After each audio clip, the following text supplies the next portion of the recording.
All right, we're live. Hello, everybody. This is Neil Mitchell of PlanetHoax.com. This is my first official broadcast, and I decided to go after it hard and heavy on one subject that's dear to my heart, and that's the theory of evolution, as I see it, as a hoax. And I think it's being used to numb men down into animals so we can be controlled. Anyway, that's my opinion to it, and I'm going to stick to it, and I'm going to go through some ideas and thoughts about it tonight. And if anybody wants to chat and comment about it, we'll take some questions after we're done. And I have a guest with me tonight, and he's a accredited and licensed and a clinical psychologist, and he practices. And well, he's going to remain nameless and faceless tonight, only because, well, you know how it goes with people that tell the truth. They get harassed and they lose their jobs. So we're going to call him Dr. No tonight, because I can't think of any other name to call him, because if you ask him something, and he'll say no. So we'll just go with that, and we'll go with that. So say hi to everybody out there tonight. Hello. Dr. No, how you doing? I'm gonna call you No, and that you know everything, I guess. But what we're looking at is several things going on, and I'd like to tackle my subject first about evolution. I might ask you a few questions of what you think about it as we go along, but. Tonight we're also going to talk to you specifically about the psychology of survival, or survival psychology, as it's coined. How to react and identify psychosis or something of the brain for a survival situation, and how you're able to deal with it better. Is that correct? Sounds good. Sounds good to you? Okay. Well, we'll definitely work on that. So let's go back to what I was saying before, everybody. I had the pleasure a few months ago interviewing Dr. Kent Hovind. A lot of people say he ain't no doctor. Well, okay, believe whatever you want, but the man is pretty much smarter than most of y'all that have an accredited lambskin on the wall when it comes to common sense, as it were. And we'll go into that too. But I had the pleasure to interview him, and I asked him about Bill Nye, and I asked him about Richard Dawkins and having debates, and he said flat out that he's called them, talked to them, tried to get them to communicate. They won't return his messages or wanted to debate him, and I'm kind of wondering, why do they not want to debate Kent Hovind? For starters, Bill Nye, not long ago. Debated, Ham with Answers in Genesis, and it seemed like a pretty good argumentative debate. Although it really wasn't an argument, they just kind of threw their spiel out there both ways, and they left it at that. And everybody said that one camp says I won, the other camp says I won, and everybody always thinks they're the winner. But looks like I already got one comment going on, so that's good. I'm glad to have someone here at least listening and watching and tuning in. Let me go back to where we're going at.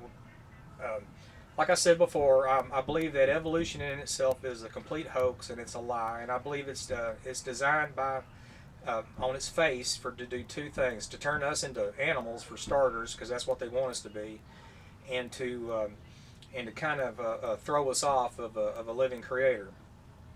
But outside of that.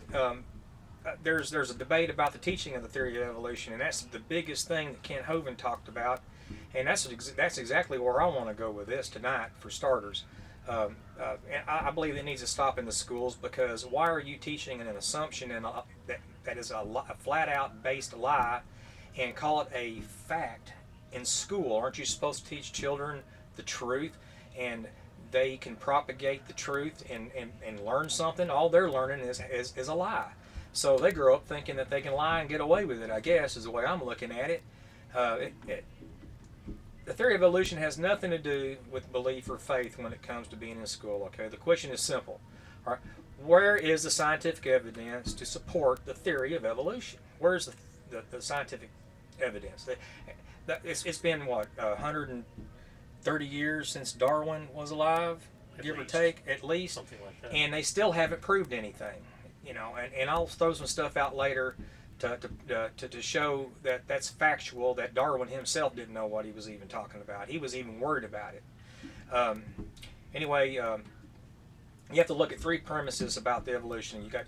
We'll have discussions about the theory of evolution, and it must be purely scientific, and there is no use in confusing the issue at that point. If you're right. I mean, if you want to be scientific, you got to have all these You don't want to be confused with any of the issues.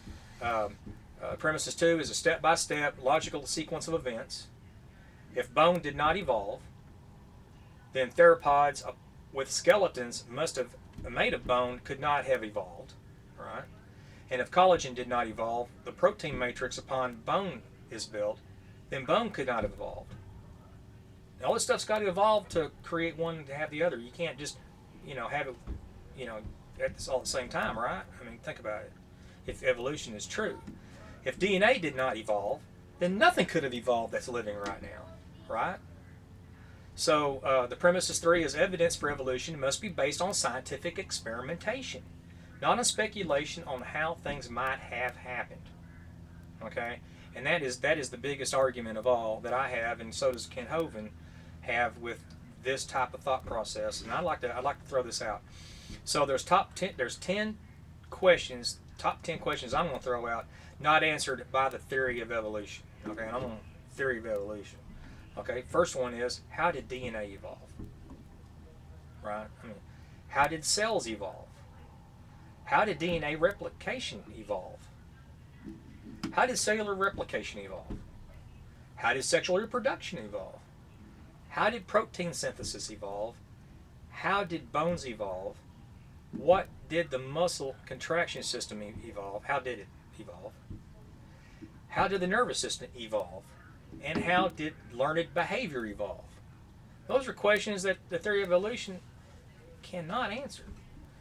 Evolution texts are replete with stories of how all these events might have occurred. But there has not been even one experiment showing that any of these processes did indeed evolve. To date, the strongest piece of evidence offered for the theory of evolution are these. 1. The DNA coding system is common to virtually all species. Well, duh. It's a living material. Everything living has DNA. Many species share homogeneous structures. An example, limbs of bats, penguins, alligators, humans all show similarities. We all got arms and legs, fingers or whatever, head, brain, whatever like that. We all kind of shares those same traits. But anyway, fossils dug up from the geological strata show plant and animal species with a pattern of a gradual increase in complexity and sophistication, and in some cases over a course of millions of years. Now, this is what the evolutionists say. Okay. While these are certainly accurate observations, where is experimentation and testing that actually demonstrate how DNA evolved, or how bone structure evolved, or how species evolved from one form to another? Okay. The evolutionary scientists are simply using observations that DNA is common to advanced and primitive species, and that many animal species have structural similarities, and jumping to the conclusion that all life species evolved from a common ancestor. But this is sure speculation. Where, pray tell, is the overwhelming evidence for evolution? They still have, where is it? Where is it? When you ask of these clear, specific questions, the evolutionist scientists invariably reply, well, we don't have any exact details, or we don't have all of them. No one was around to witness the first DNA strand. But that doesn't mean evolution did not occur. See, bona fide right there, they have blind faith that they believe in evolution no matter what. It's just like the law of gravity. We might not understand all the details, but that doesn't mean the objects fall upwards. Well, here's my scientific experimentation. Wow, gravity works, it falls. Now show me your scientific proof of evolution. Okay? That's my 2 bits on that. That's how I feel about it. It's just stupid. Evolution is just a stupid theory, okay? That's all there is to it.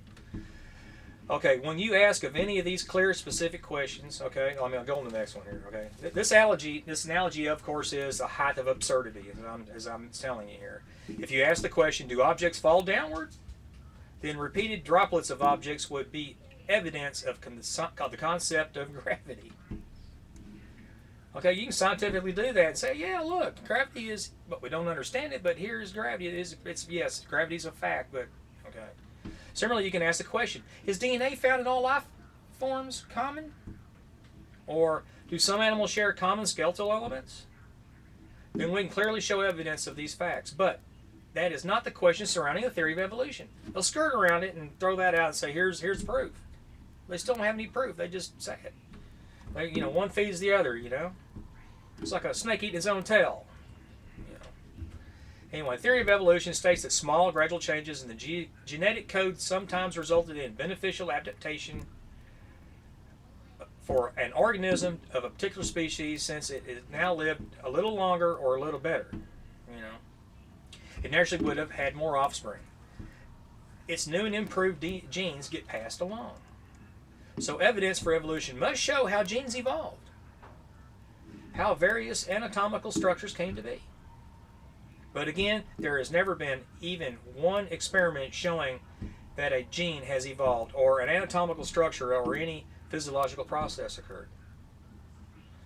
Okay, the scrutiny of the molecular biological processes necessary for evolution to occur demonstrates that evolution of life species is theoretically, conceptually, and practically impossible.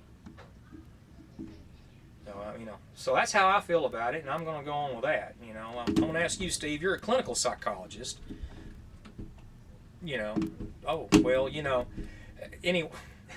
Anyway, the whole premises of it is based on pure speculation. Now, would you in your practice, would you go on speculation as a means to an end for your patient? It'll be dangerous to do so. And why would it be dangerous? Why would you say professionally it would be dangerous to the subject? I need to make decisions based on facts or research. Successful research. So you're saying you would have to do within your own field a scientific evaluation for your experimentation to derive a conclusion for your subject. Absolutely. So you wouldn't do that let's say you was an evolutionist. You would, of course, at this point, I've just categorized you as an evolutionist, and to remain an evolutionist, what would you then have to do? Have to have proof that is potentially falsifiable. Right. Well, I'm saying, let's say you're an evolutionist, a starting evolutionist, no matter what, regardless of evidence, and you wanted to keep your job as a high-ranking whatever and have your money coming to you because of evolution. How would you go about at that point in your evolutionist camp to facilitate yourself to continue having a job? Well, under those circumstances, you have to agree with the status quo. Right, with the consensus. And that is exactly what they all do, folks. They all lie, they all cheat, and they all do it for money. It's that simple. So theory of evolution is based on, for as far as I can tell, based on a lie. Based on assumptions of those lies, perpetuated for one reason only, is because they found a way to make money off of it. That's pretty much how I think about evolution and where it's come from.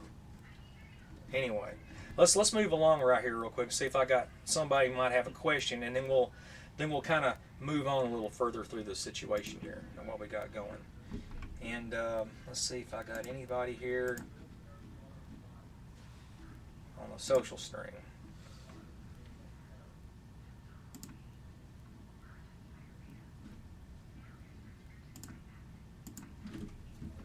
All right, hold on a second, folks.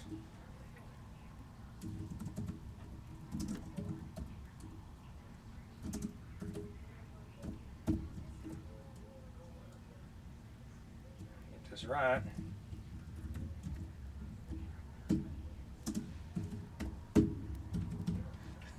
You gotta love live. You gotta love it being live, folks, because everything is live. It's gonna be one screw up after another, and then when you ever figure it out, then you got it all done. We're already 14 minutes into the show, and I have not yet once had one question asked of me. I saw I had one like, but didn't have a question. So I'm asking anybody out there who's watching right now to throw in a question or two if you can, and we'll move from there.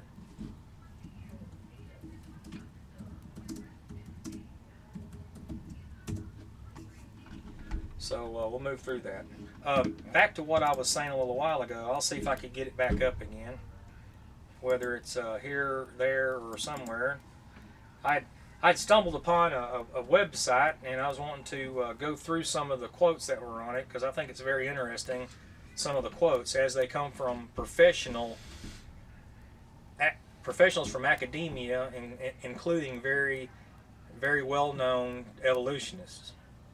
And I think their own words is enough to bite their own foot off. And I think that's something that people should listen to and read. So what I'm going to do is I'm going to try to find it real quick, and then we'll move along through it. Let's see if I can bring this up again. Like I said, you gotta love a live show. I had to drop one of my browser windows a little while ago so I could get the show running. I'm using two different type browsers, and they're fighting each other online, so it's kind of interesting. We'll bring this up, and then I hope to kill the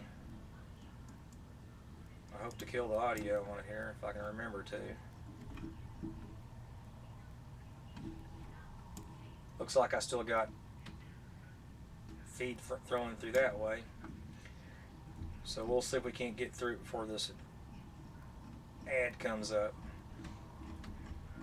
Anyway, back to what I was saying before. I had the pleasure of meeting Ken Hovind himself right out of prison. And you want to ask questions about that, go to his website or his YouTube channels, and you'll get plenty of information on what happened with Ken Hovind and his fiasco with the federal government involving his taxes. Let's see where's that at.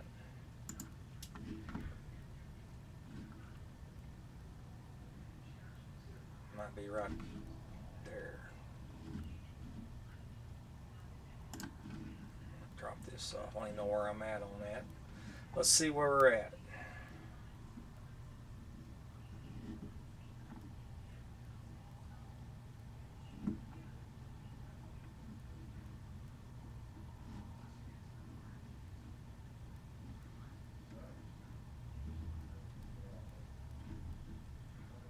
You know, we were talking about evolution. I'll throw this up real quick. You know, since I'm waiting on this to load.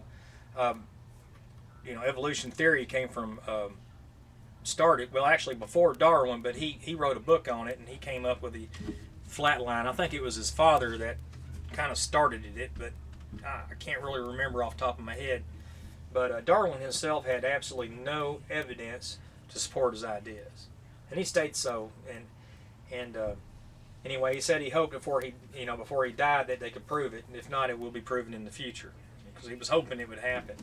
Because who would want to make a fool of himself, spending half his life studying people, and But anyway, there's been zero proof since that to prove his stupid theory. So.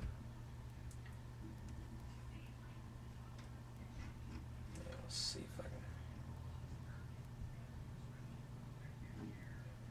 Okay, I'm past that. So I drop that window and bring this one up. And it so far hasn't done it. All right, let's back to this. This is off the website. It's from thetruthwins.com, an archive section. It's called 44 Reasons Why Evolution is Just a Fairy Tale for Adults. And I won't go through all of them because that's quite a few, but most of them are, they're pretty interesting to listen to. Let me find through some of them here. The first few of them, the number one they say is, the reasons is if the theory of evolution was true, we should have discovered millions upon millions of transitional fossils that show the development of one species into another species. And instead, we find zero. If I remember right, there's it's confused and puzzled them that there's no evidence of anything, of even life, and all of a sudden the Cambrian era, boom. They find them everywhere. Like out of nowhere, all of a sudden we have life on Earth. It's like it just magically appeared out of nowhere, like Houdini showing up out of a box. Hello everybody, with handcuffs in his hand. And that's how it turned out. Anyway, number two was Charles Darwin when he came up with this theory, he admitted that no transitional forms had been found at that time. But then he believed that huge numbers would certainly exist and would eventually be discovered. And here we are today, and they still haven't found them. And you figured the way they rant and rave and say they've proven their theory of evolution that they'd have plenty of evidence to show it. But they don't. They really don't. Darwin said, quote, "Lastly, looking not unto any one time, but to all time, if my theory be true, numberless intermediate varieties, linking those closely together, all the species of the same group must assuredly have existed, but as by this theory innumerable transition forms must have existed, but why do we not find them embedded in countless numbers in the crust of the earth?" Now, at that point, wouldn't that just be, if I was to run out right now in the street and say something like that, people think I was wasting my time and energy to even worry about it, right? Because they think I'm stupid. They would think I'm stupid. As a psychologist, what would you say about that? It's hard to even put into words. One would think there will be more transitional forms. Well, yeah. I mean, that's the whole point of their theory of evolution, is you would think there would be. Exactly. Okay, even the most famous evolutionists in the world acknowledged that the complete absence of transitional fossils in the fossil record was there. I mean, complete absence of it. For example, Dr. Colin Patterson. This guy put it. He's an atheist. I mean, an evolutionist or whatever he is. He's got his name out there. Colin Patterson, former senior paleontologist of the British Museum of Natural History. That museum, the one where they hide a lot of stuff from everybody to see. And author of the book Evolution, once wrote the following, quote, "I fully agree with your comments about the lack of direct illustration of evolutionary transitions in my book. If I knew of any, fossil or living, I would have certainly have included them." It's like you got paid to write a big fat lie when you think about it like that. I will lay it on the line. There is not one such fossil in which one could make a watertight argument. I mean, it goes on and on and on. I've got quote after quote after quote after quote. We might divulge into this more, maybe on the next show I may have, if I ever get through this one without looking like a fool, but I'm going to try to do my best. But here's something here. On the reason number 9, the sudden appearance of complex life in the fossil record is so undeniable that even Richard Dawkins, the fellow that won't debate Kent Hovind and calls everybody living in a fairy tale land and thinks we believe in a flying spaghetti monster. I think that's how he coined God in himself, intelligent design. He has been forced to admit this, quote, "It is as though they, the fossils, were just planted there without any evolutionary history." Really? Really, Mr. I'm going to call you Mr. Dawkins because I can't. If you're not going to call Dr. Hovind doctor, I'm not going to call you professor. Anyway, needless to say, this appearance of sudden planting has delighted creationists. He loves hammering creationists. Both schools of thought, punctuationists and gradualists, despise so-called scientific creationists equally. They're atheists. They all do. They don't want to have any accountability to a living God. And both agree that the major gaps are real, that they are true imperfections in the fossil record. The only alternative explanation of the sudden appearance of so many complex animal types in the Cambrian era is divine creation. And both reject this alternative. You know why they reject it? They'll lose their jobs. That's the whole point behind it. Anybody that brings it up that has any credibility in these schools, what happens to them? They're in trouble. They lose their tenure, they lose their funding, they lose their money, they get kicked out, they're laughed at. Why? And that is something that just boggles my mind. And to see it perpetuated to the children of the world right now, and you see how people are acting. right? And this is the bottom line on this. I'm just going to put all this up. But like I said, uh, this article is called, 44 Reasons Why Evolution is Just a Fairy Tale for Adults. There's 44 hard-nosed quotes from all the stupid evolutionists out there who think they're smarter than everybody else because they came from a rock that had sex with another rock, and that eventually evolved into a monkey that had sex with another monkey that had also miraculously evolved from a rock. And here you are debating it now. That's what they want you to believe, folks. Anyway, the website is thetruthwins.com. Archives 44 Reasons Why Evolution is Just a Fairy Tale for Adults. I suggest y'all look at it. It's by a fellow named Michael Schneider, and I'd like to shake his hand one day because he's a pretty smart fella. I thought he was pretty good that he had this brought up. And that just, like I said, that just blows my mind. Here's a school of thought. Dr. No, when you look at the whole process of this evolution, around the 1960s, they made abortion available, and they started taking God out of the schools. And in doing so, the morality went straight down into the toilet. And they started bringing up this once they'd done that, they were able to push this liberalistic, atheist, evolutionist thought process into the schools and indoctrinate our children. And now look at what you see today. What do you have them doing? You may see off the top. One thing I do see is that they are running around like they think they're animals in the streets, killing each other over stupid things like getting into Walmart quick enough on a Friday, or to a Best Buy or whatever for a Black Friday. I mean, they don't believe in anything any better than themselves, so they're now materialistic. They created a consumer-driven, atheistic type society that's actually it's destroying itself. And I know you have probably seen it, Dr. No, at yourself. In fact, we've commented a time or two in the past at how completely ridiculous what we see going on in our society.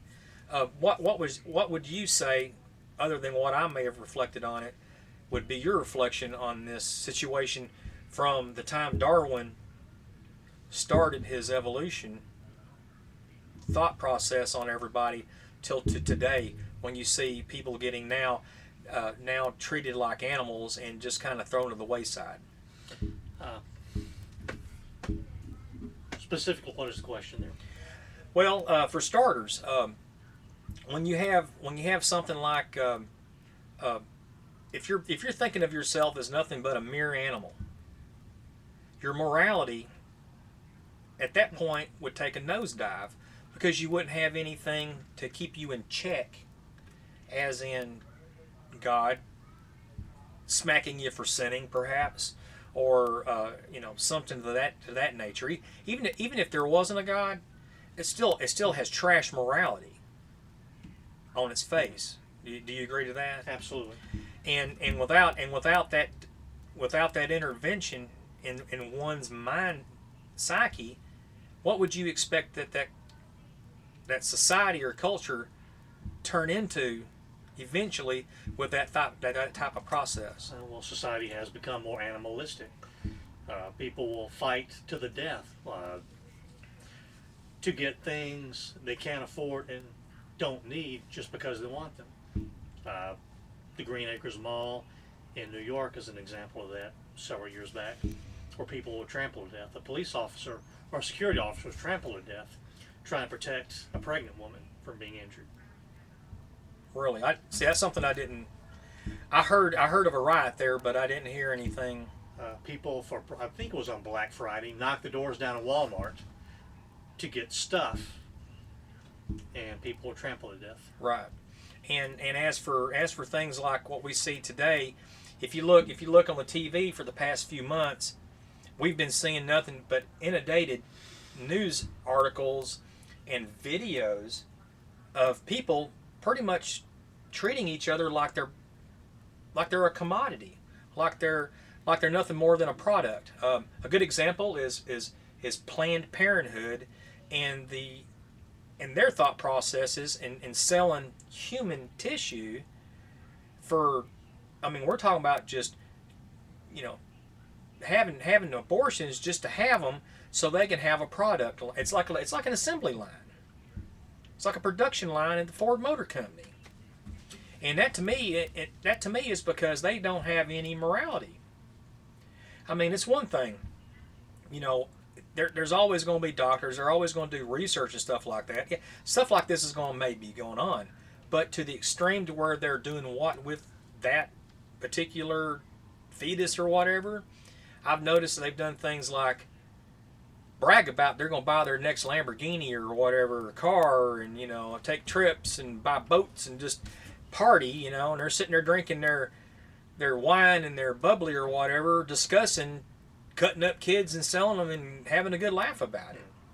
And that to me is also a product of this, because these people are pretty much, they don't believe in a supreme being whatsoever. Most of them, if not all of them, are atheists to a point, because they have no idea what they're doing other than doing it for themselves.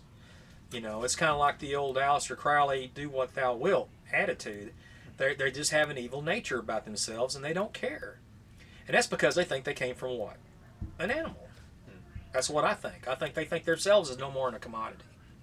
There was a movie out years ago. I think we both touched on this more than once, and you kind of see it sometimes on the news and in articles and stuff like that. But it's called Soylent Green. Mm-hmm. And I don't see our society too far from that right now. Do you?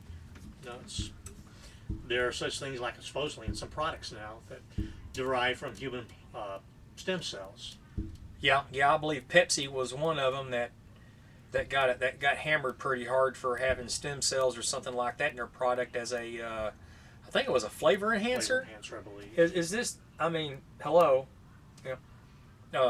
Sometimes I think one of my kids uses their fingernails as flavor enhancers. They'll catch them biting your fingernail once in a while. I don't know, but to me that's just nuts. I don't see the point in degrading humanity to the point to where it is.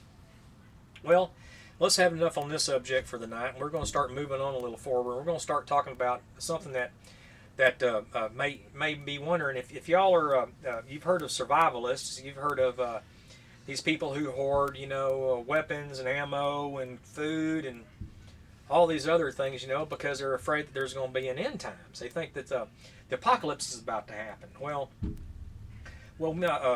my guest here, Dr. Noah, and I, we've touched on this a time or two, and we've come up to the conclusion that, hey, this is a pretty good subject that we could talk about on the show.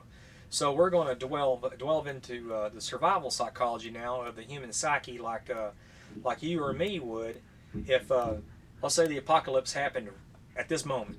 You start hearing the sirens going off, the bombs dropping or whatever, and people are scattering, and it's starting to look like one of those TV shows on what's the one that everybody, The Walking Dead or whatever like that, something crazy like that. Of course, the zombie stuff is just it's Hollywood, folks.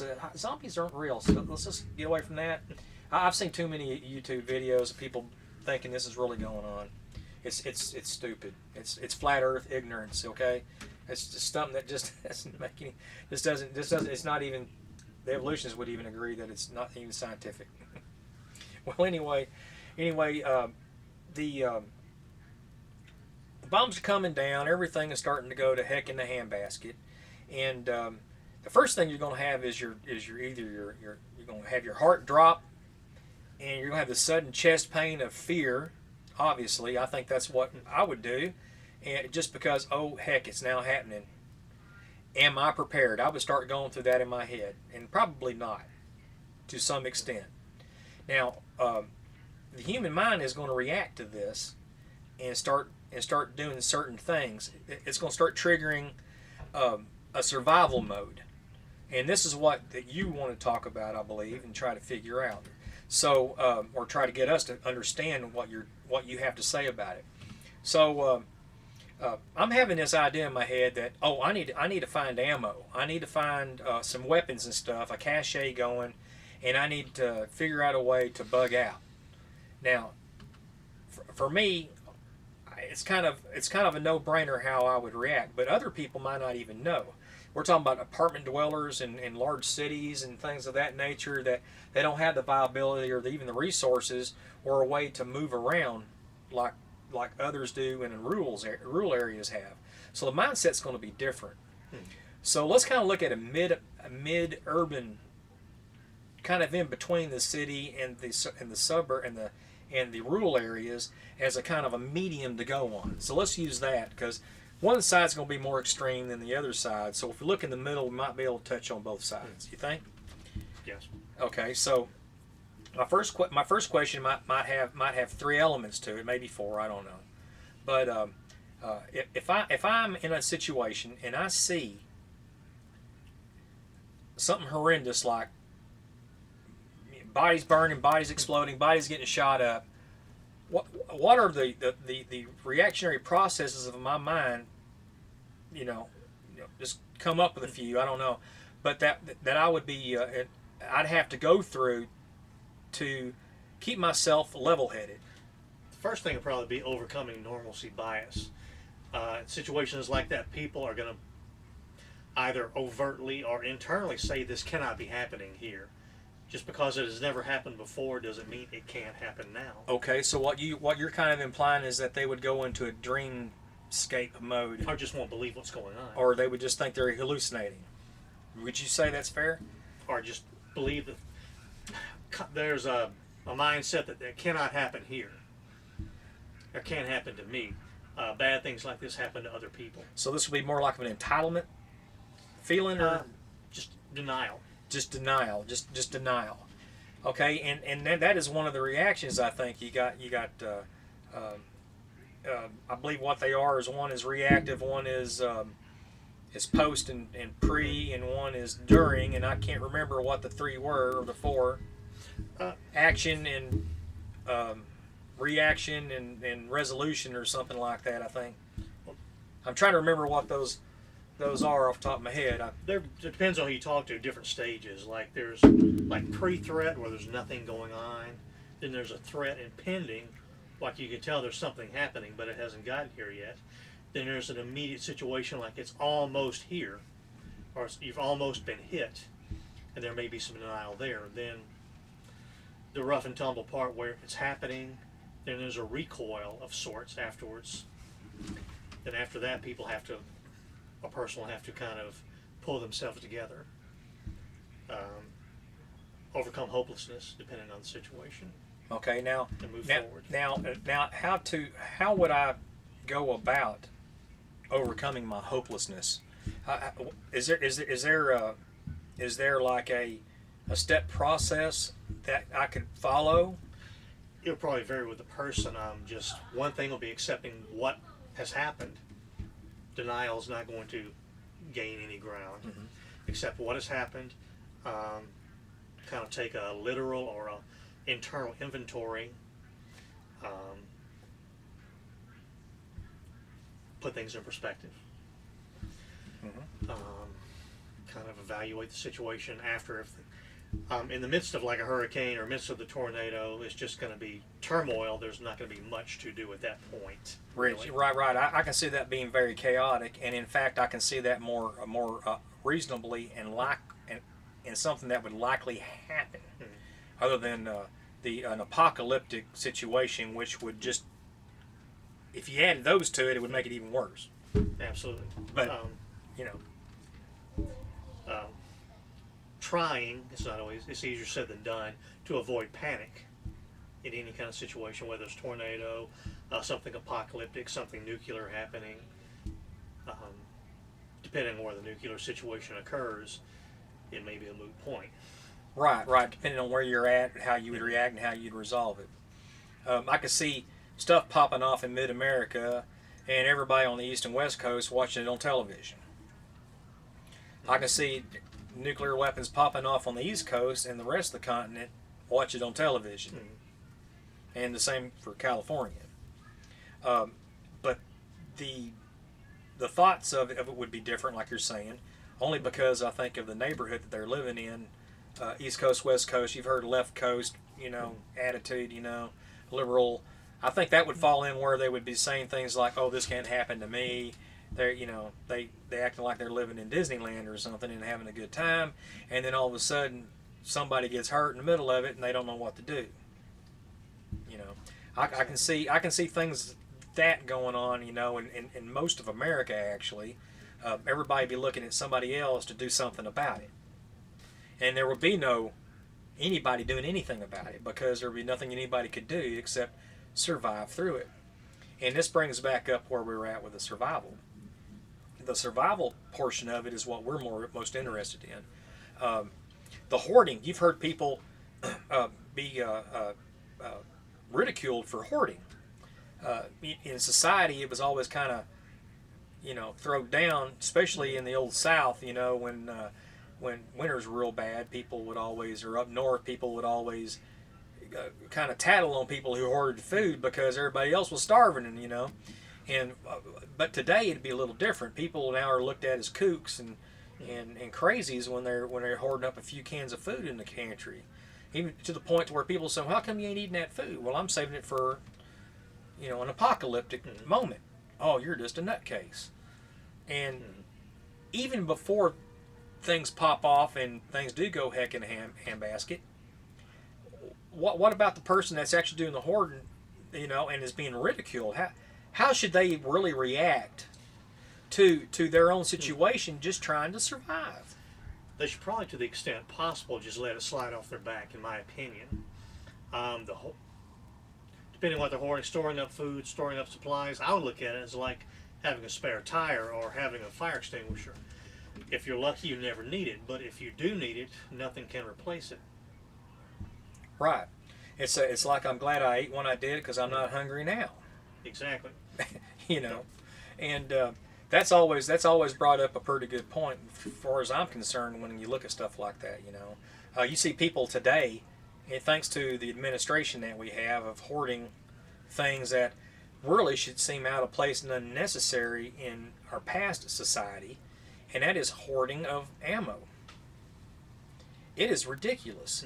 I don't know if you've seen them or not. I think maybe you may have, but people doing like they do on Black Friday, trying to get to the ammo section at the Walmart whenever 223 5.56 come out.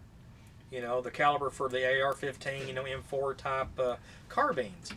These people they'll run over each other and bite and gnaw, for some bullets that they may never need to shoot.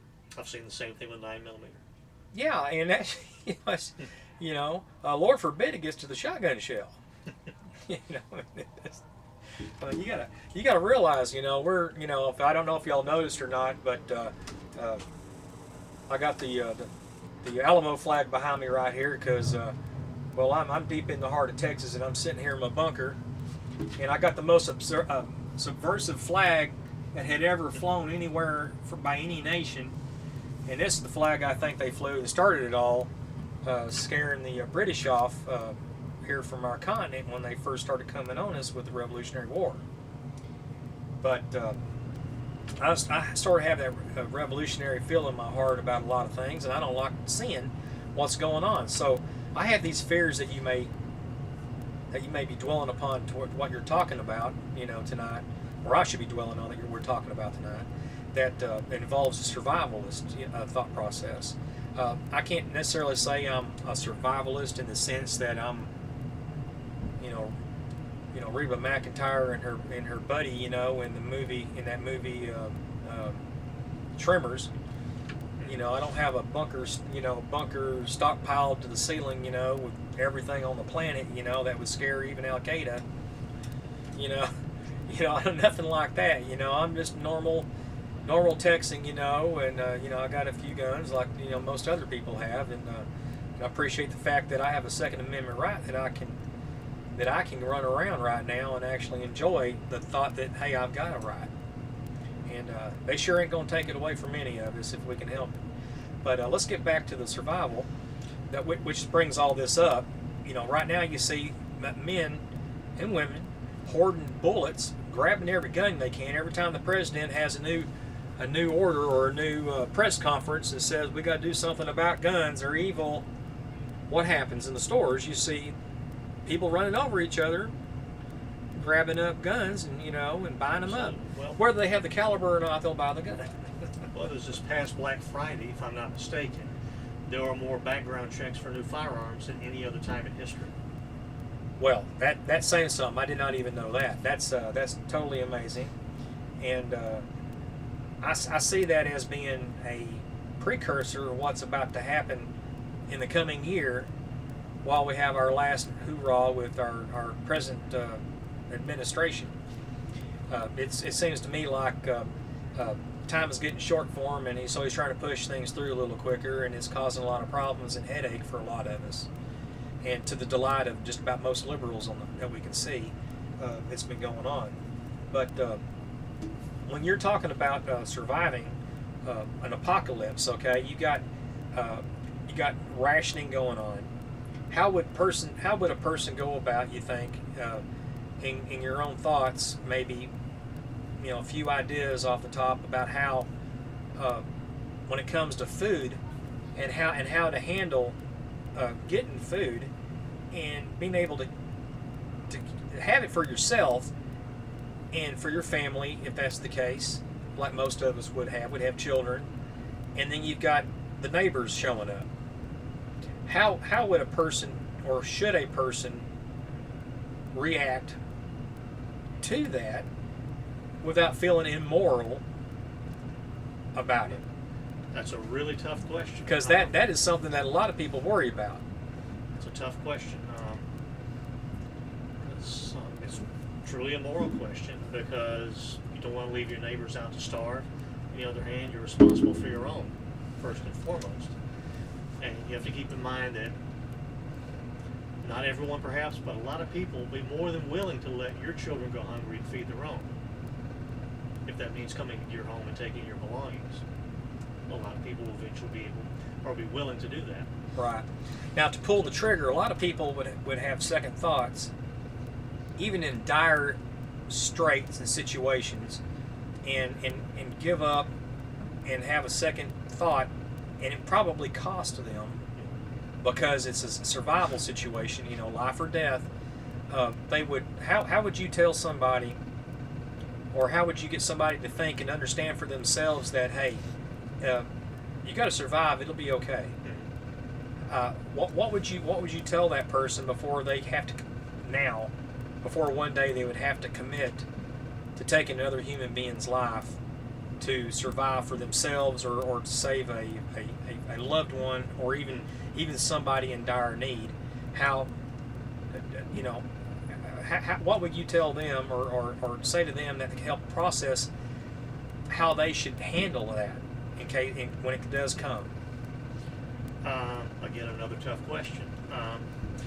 Probably sit down with those close to you, or perhaps even alone, and as a kind of thought experiment, go through what you would actually do.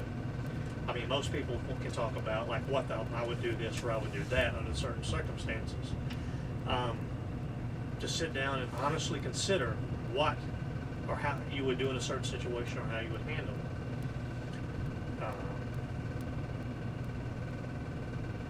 From that point, consider the pros and cons of your decision, or what you think your decision will be under the circumstances. Let's see. The question about how you would handle it. Say a neighbor comes over asking for help, asking for food. It may depend on the neighbor. There's I guess the common joke among some survivalists are people who don't prepare. They say, well, I'm not going to prepare. I'm just going to come to your house. And right. I think we've kind of touched on that before. I had a discussion with you one time about what to carry and what not to carry in a bug out. And I said, well, if you're going to carry everything you got, you ain't going to be able to carry anything, because you ain't going to be able to move. I mean, a lot of people, they have such a collection thinking they're going to use all of it all at one time. And that's not the case. I see one handgun, maybe a long gun, and a pack on your back. I can see it being more beneficial to not worry about hoarding a lot of bullets and just take what you need along the way when you come across it. And namely off of the people you may have to confront, because they will surely take it off of you if they take you out. And that's kind of how I see a lot of that. I mean, it's it's kind of like passing the bullet kind of thing, rather than biting the bullet, you might say. But it's all horrendous. Any kind of situation we'd come up with like that. I'd hate to see our country turn in such a cesspool that we have to turn a gun on each other to survive. And it seems like that's exactly what the government itself is fearful of. Is the reason why they're the ones hoarding billions and billions and billions and billions of bullets and keeping us in the dark about what's going on and why, and creating this totalitarian ideology they've got going right now, and really for what reason and what end, it's unclear, but it doesn't seem right.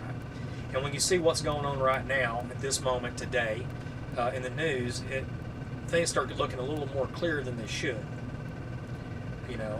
They're letting in every terrorist into the country pretty much. They're letting in what they're calling refugees in, and at a percentage of those, let's say you have one terrorist come in per 1,000 bona fide refugee. So that's 999 refugees and one terrorist. Now, if you let in 1 million of them, that's 10,000. That's 10,000 terrorists into the country. Right? Is that correct? Or 1,000? Like 1 in 1,000. Yeah, 1,000 terrorists. 1,000 terrorists. Excuse me. Yeah, my math is off. Anyway, that's quite a bit. More than enough. That's more than enough, and they'll all communicate with each other, and that could be a problem. And that's just the tip of an iceberg. I'm just coming up with a number. It could be more than that. So, thinking about that on itself, now we're talking about the psychology of the survival through this situation. Because right now, people are really worried about it, and you would see and feel and hear on TV that they're acting like it's no big deal, and they're running around spending their money on vacations and having fun and giving each other awards and patting each other on the back when they make up a liberal movie, that hates conservatives and Christians, but they'll embrace the Muslims and they'll embrace the liberal logic thought process. And you see this going on now. We're thinking, man, the world is really going to heck. Those of us who are worried about our own sovereignty and our own, survival of our country, and this is where I think the survival psychology will probably dwell into, because at this point we won't even be able to trust our own government when we should trust our own government to protect us from our enemy. We're pretty much doing just the opposite.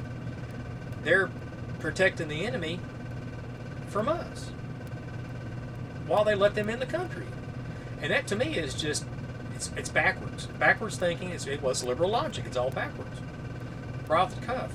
Now for people who are worried about that and they see this threat, especially in places like Garland, Texas, and other places that we've seen these attacks, by just the one recently in San Bernardino, I think happened 2 days ago now.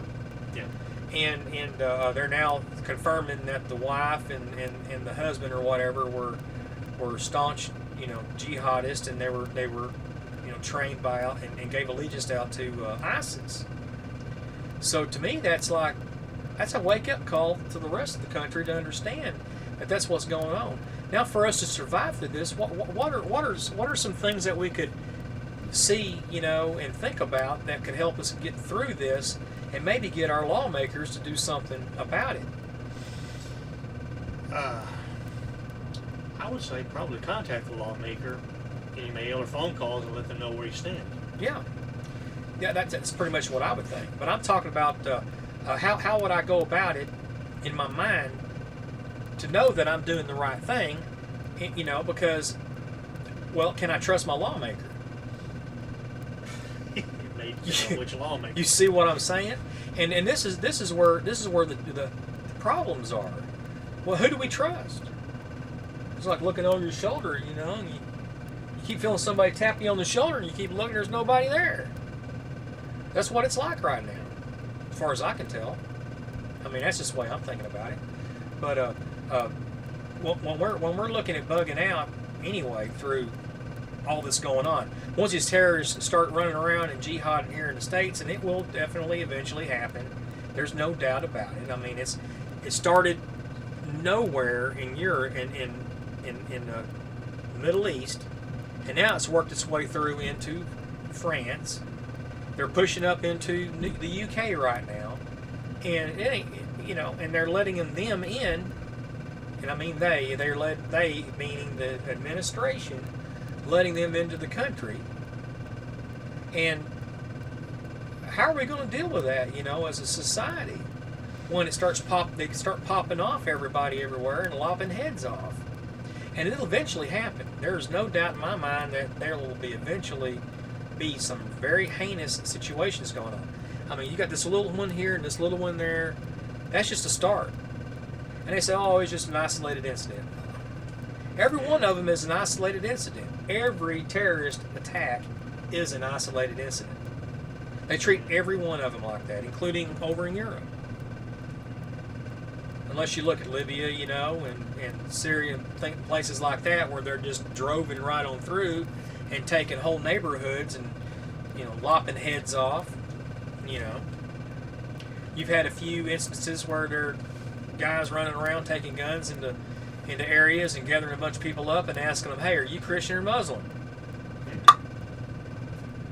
Popping them in the head if they say they're Christian, or not say anything. They're not reciting from their book of the Quran, and that to me is where the psychology, that should be where all the psychology, I think, should be dwelling on right now, is how we're going to be able to handle it when our own country is pretty much getting ran over, and we're having to flee for our lives because we've had our guns taken away from us by a government. What would we do? I mean, what would we do? I sure have a good answer for that. Well, that's a tough. Every question I ask is pretty tough. I mean, everything I'm asking you may use as an, as a laboratory experiment or question. It's questionable. There's really no answer that I can tell, but looking on a lot of it, your mindset has to be clear to understand the situation, right? Absolutely. And to recognize it for what it is. But what we have right now are these people running around. They're doing this, and they're doing a lot of this too. And most of them are the media types. I think it comes back again to normalcy bias. Realizing, just because bad things have not happened here yet, doesn't mean they can't happen in certain situations. Right. Well, now, according to a newspaper the other day, I believe it was the Washington Post, they said there was 255 mass killings in the United States, in the last 2 years or something like that. It's like, what? Of course, they're inflating a number and making it up, and they're using their own judgment on what is considered a mass. Exactly. I wonder what their definition of mass killing is. Right, and that has a lot to do with it too, because when you got a biased media running the show, what is the truth? And when you have them throwing a spiel at you and backing up their people who are in power, the ones keeping the money rolling, it's hard to fight that. And how would like Blow Joe America, Joe Plumber, right? How should he go about setting things right in his own mind to be able to recognize that, whether he's a liberal or conservative or whatever, once it's in your face, it's in your face. There's no denying it. I mean, so how would they go about, you know, recognizing it and being able to deal with it in their head to where they can make a rational decision on what actually to do other than what's fanciful? Sounds like it'd come down as determining what is the truth, which is another big question. I would say look at multiple sources of information, because almost every media source now has some kind of bias. Look at multiple media, and whatever the common thread running through there, that is probably what is going on, and go from that point. Okay, let's kind of shave right off of the survival thought when you just said that, and let's go back on a liberal, a person with a liberalistic attitude and mindset. What in the world are they thinking? I don't know, because I'm not a liberal. I don't know what they're thinking. Why? They're thinking everything's okay and that we're the crazies. I think it's a desire to want to believe that everyone deep in their heart is good. That no one has no bad intent, ultimately. Like that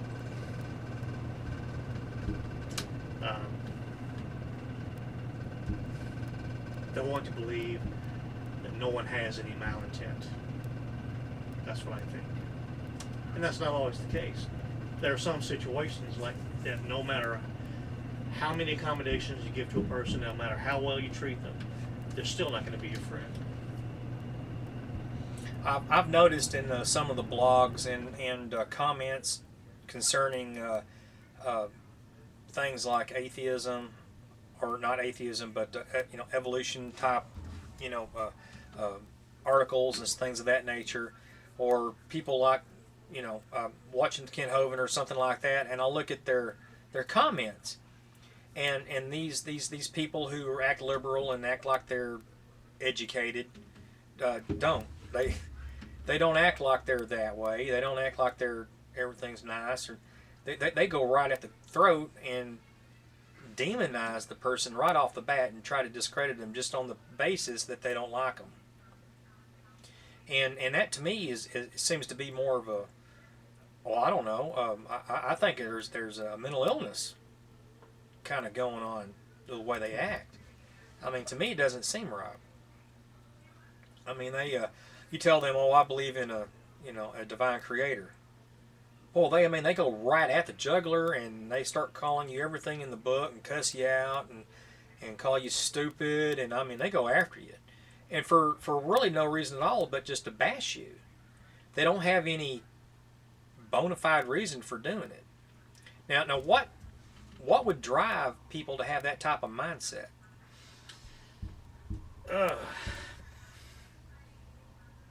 I guess no one wants to think that they're wrong. A person could be in love with their own opinion and doesn't want to hear another one in many cases. Okay, what's the clinical name for a person like that, or is it just a very uneducated word that I can even understand? Just a person doesn't want to be proven wrong, or if they believe something, they want to believe it is right. And a lot of times, some people they will only see or hear what they want to hear, things that will confirm their own opinions or their own beliefs. Right, and that sounds fanciful, like they're living in a fantasy world, but yet that's what they would jab at someone who's a creationist or a believer in a divine spirit as a lunatic. That's what they would do. It's like who's guarding the hen house.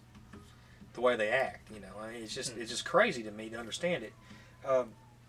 What I'm worried about is when it does come down to the time whenever the crud hits the fan, and we're all running around like chickens with their head cut off because of Al Qaeda.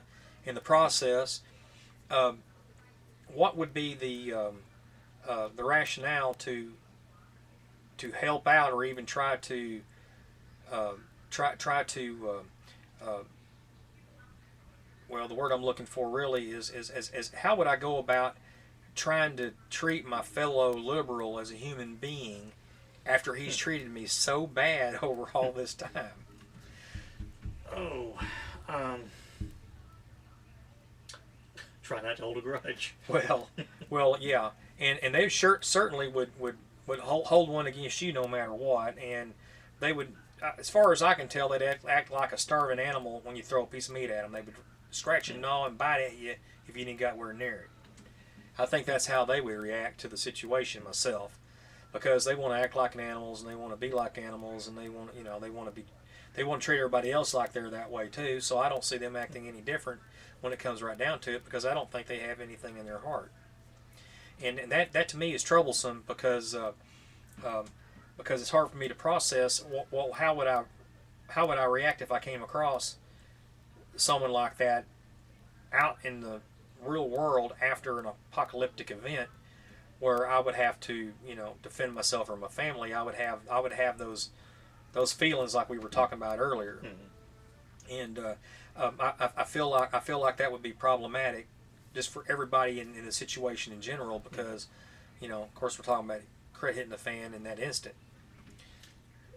So it may just be a case of just have to manage the situation as it is at that moment. I think a lot of by the time you get to that point, the crud hitting the fan, in one sense, the debate will be over. What's happening is happening, and it'll be hard for them to deny what's going on. And in that situation, I don't take action and live in the moment. Right, there wouldn't be no experimentation or assumption at this point. So yeah, that's the whole point. It'd be truth in their face, and that's where I fall in, because I try to find with what I do here with Planet Hoax. I try to find the truth and the lies, in conspiracy, and I want to be able to pull them apart so we can see them and judge for ourselves what's going on. And a lot of it's blatantly obvious. I mean, it's pretty obvious to people being hoaxed every day, and they'll show you a red ball. I don't have one on me, but they'll show you a red ball and say, "Look at this blue ball I got." And you say, "No, that's a red ball." "Oh no, it's blue. Can't you tell?" And by the time they're done with their video, they have you convinced that that's a blue ball. Hitler's propagandists would have been delighted to have somebody like that on their team. Sometimes the way I look at it, but and that's something else too, because talking about the survival psychology, I can see people being duped into things like right now today on TV and on television and ads and just about everywhere else, especially with those in the alternative conservative type medias, especially like kind of like mine or somebody else's, that involves survival. That's all you're seeing right now is products about this and that, and how to, here's these boxes you can hoard your food in, and bury them in the ground, and all kinds of 15 different magazines and survival. Yeah, right. And everybody all of a sudden out of nowhere in the past 2 years has become a complete expert on survival. But to tell you the truth, when it all comes down, they're only going to be as good as their grit when it comes to what bullet hits them. A Navy SEAL could be trained all his life to kill, and he can go out and kill all these people. You give a grandmom a snub nose, she can put down that Navy SEAL. It's that simple. Just point and shoot. I mean, that's how simple that is. So to survive, I think you have to live by your wit. And that would be more important, than what you have, your strength, your weaponry. I think what you got up here in your head would be more important. I look at it as a combative survival. To myself, I kind of see that as where I would lean. When it comes down to the nitty gritty, I'd have to survive on my wits.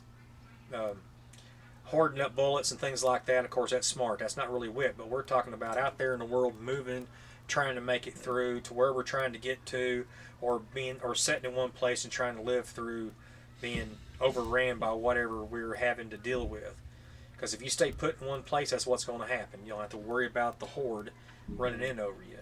And if you're running, you have to worry about the horde following you.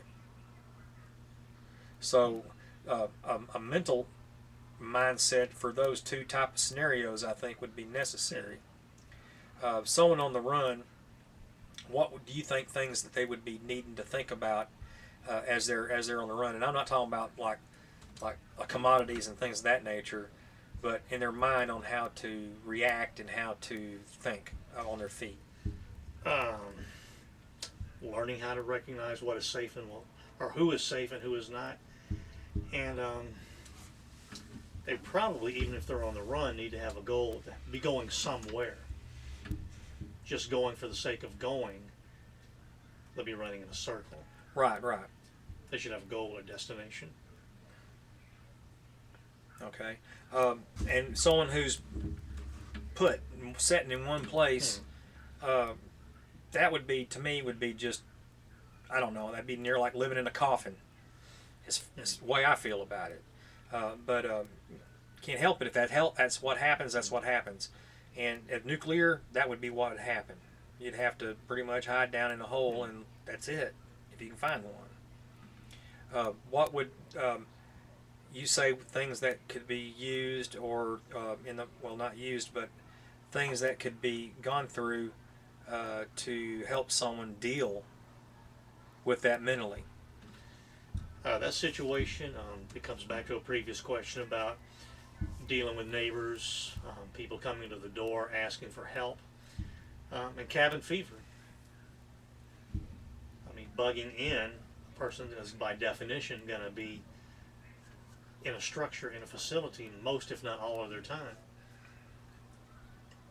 Learning how to manage that, maintain mental health under those circumstances. People in solitary do not fare well. Now, is it safe for me to quote upon what you've done in your past at this point, since you brought this up? Would it matter? Probably wouldn't matter at all. I wouldn't suggest any particular place, but the correctional stuff. Huh? The correctional stuff. Right. You don't mind me telling the folks about that? So. Huh? Okay. Okay. Dr. No over here, at one time, he worked in several prisons throughout the United States, dealing with convicts and the ilk like that, and their mental issues that they had going on. So he's seen and heard some pretty crazy things, and he never heard anything as crazier and obscene as me until he showed up at my doorstep.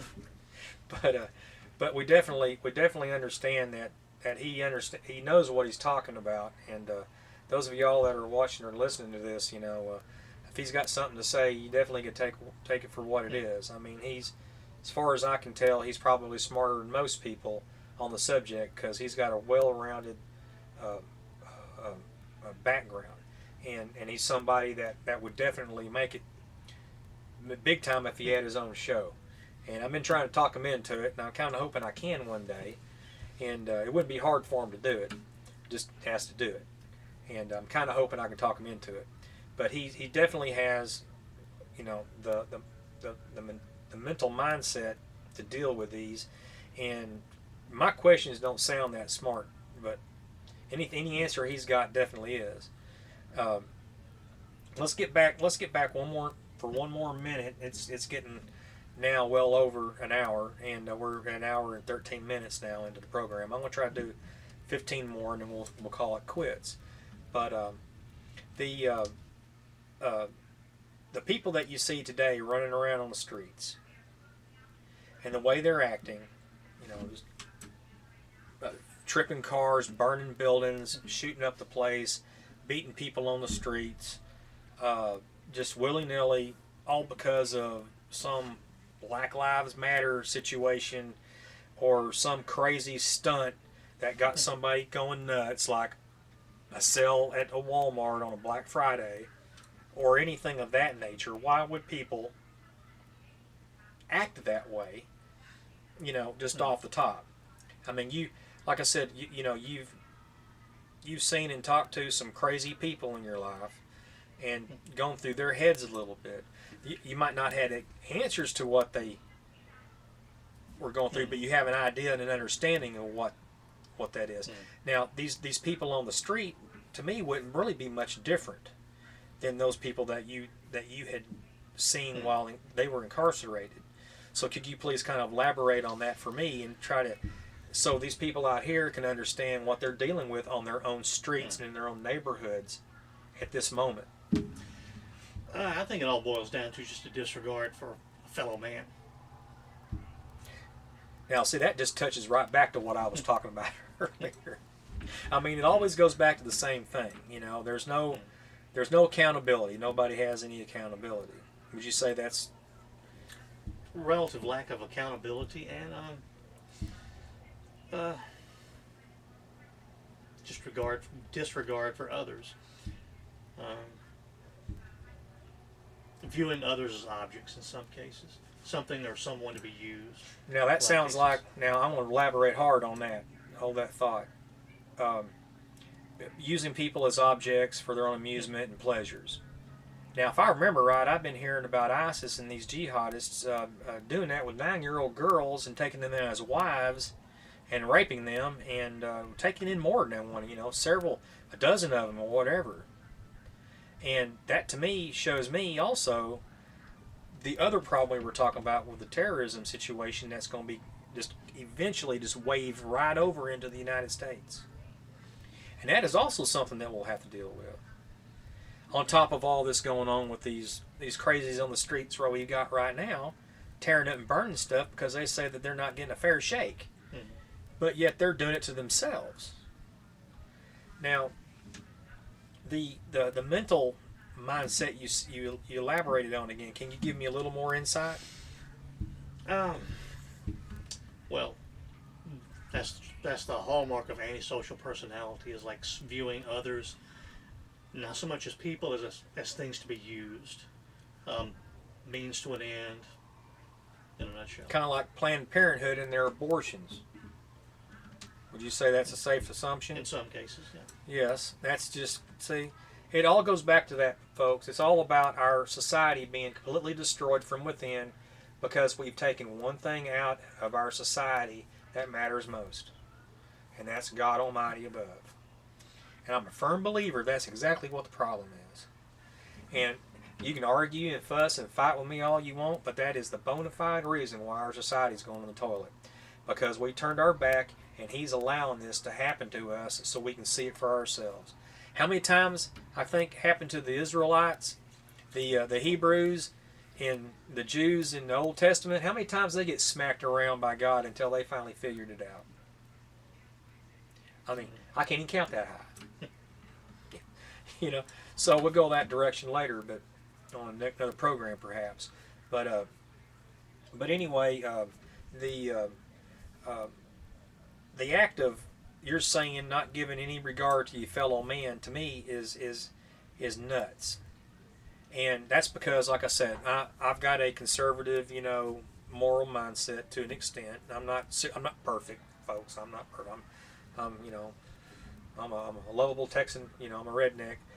but at the same time, you got these other people out there that are just being taught willy-nilly, do what thou wilt, do what you want, and they're being taught, like I said earlier, that they're nothing more than an animal, and it shows on the streets. You go out on the streets, it shows. Back when this flag was flying, men didn't think of that. Both sides of that conflict thought highly of a supreme being as their guidance. And that's all there was to that. But nowadays, people could care less. And that to me is just a downright shame. It's a downright shame.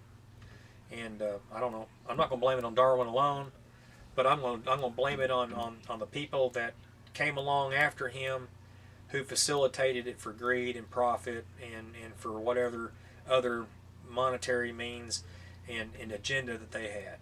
And I think that's where we're falling into this trap today, is that we're letting it continue, and until we change our mindset and understand what we're seeing, things are never going to get any different.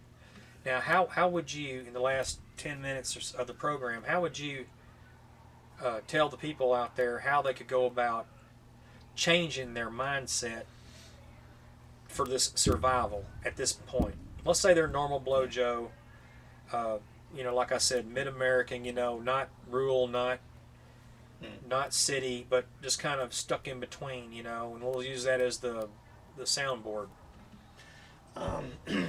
In a phrase, situational awareness. Just pay attention to what's going on around you. Pay attention to what's really happening in the news. Now, don't deny it. Now I have to interject on this. Pay attention to what's on the news. Now, there lies in part of our problem we've got right now. You have to look at several sources to get down to the bottom of what's really going on. So you're saying do what Bill Cooper did years ago. Don't listen to everything I got to say, but don't believe anything I say. But don't find out for yourself. But find out for yourself and do your own research and come to your own conclusion. Absolutely. Now, what's the clinical term for that? To find out what's going on around you for real, pay attention to what's going on. Situational awareness. The situational awareness would be the mantra. Take the blinders off. So take the blinders off. Well, there you go, folks. I've been saying that forever about these people, this evolution theory. And all that. It always goes back to that for me, only because it just does. Everybody says, well, evolution ain't got nothing to do with that. Well, yeah. You look back on it. Why are we thinking this way? Why are we acting this way? It's because we're being taught that we're animals. We don't care about ourselves because we don't have a divine creator that's going to stomp us into a mud hole if we don't straighten up. And they think they can just do what they want. It's this Aleister Crowley, satanic thought process, of do what thou wilt. And that to me is a problem. Now, most people are brought up, average American has no idea what's going on around them. I mean, they really don't. But when it happens in front of them, it's like you say, they have this denial that it's happening. And when you show it to them, they go, no, I don't, no, I just don't, that's just, no. I don't want to talk about it, I don't want to deal with it, I don't want to say nothing. Now, why are they doing that?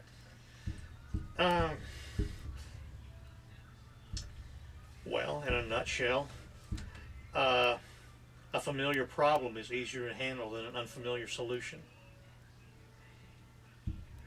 It's easier to go with what you know than to accept what might be going on, what is going on around you that may not be so wonderful. So you're saying they, again, with the blinders on attitude, and they feel comfortable in their little shell, their little made up fantasy world of nothing happening around them.